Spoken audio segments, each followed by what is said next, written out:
High, good morning. তো অনেক দিন বাদে আবার তোমাদের সঙ্গে নতুন একটা ব্লগ শেয়ার করছি। কিছুদিন হলো আমি আলিপুরদুয়ারে রয়েছি, কারণ এখন আমার স্কিলস ল্যাব ট্রেনিং চলছে, যে কারণে সকাল সকাল ঘুম থেকে উঠে বিছানাটা গুছিয়ে নিলাম। আর এই ট্রেনিংটা 8 দিন ধরে চলবে, যে কারণে আমাকে এখানে 1 সপ্তাহ মতন থাকতে হবে। আর এখন কোনো ডিউটি নেই, শুধু ট্রেনিং। তো দেখো, বিছানাপত্র গুছিয়ে আমি বাসি ঘরটা ভালোভাবে ঝেড়ে নিচ্ছি, আর টুকিটাকি বাসি কাজ আছে সেগুলো করে নেব।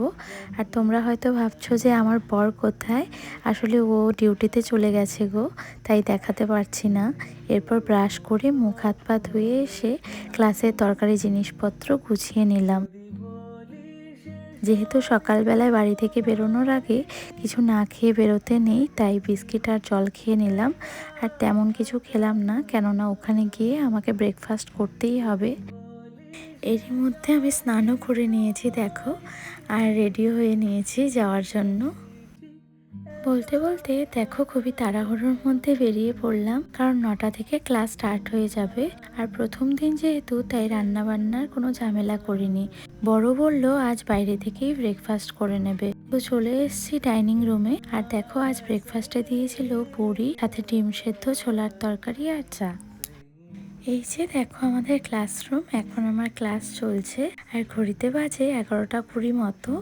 আসলে ক্লাসে এসে ভুলেই গেছিলাম যে আমি ভিডিও করছিলাম, তার জন্য ক্লিপটাও নিতে হবে। হঠাৎ করেই মনে পড়লো, তাই আর কি একটু করে ভিডিও করে নিলাম। এরপর আমরা লাঞ্চ ব্রেকে চলে আসি ডাইনিংয়ে লাঞ্চ করতে। আর দুপুরের খাবারে অনেক কিছু ছিল, চিপস, স্যালাড, ডাল, একটা নিরামিষ সবজি, মাছের ঝোল, আর শেষ পাতে চাটনিও ছিল।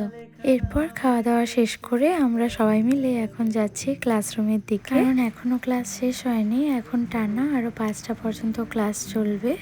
তো ক্লাস শেষ করে চলে আসি রুমে, আর বড় দিকে ঘুমোচ্ছে। তো এই ছিল একটা ছোট্ট ব্লগ, কেমন লাগলো জানিও। তো আজ আসি, চলো টাটা, দেখা হচ্ছে নেক্সট ব্লগে।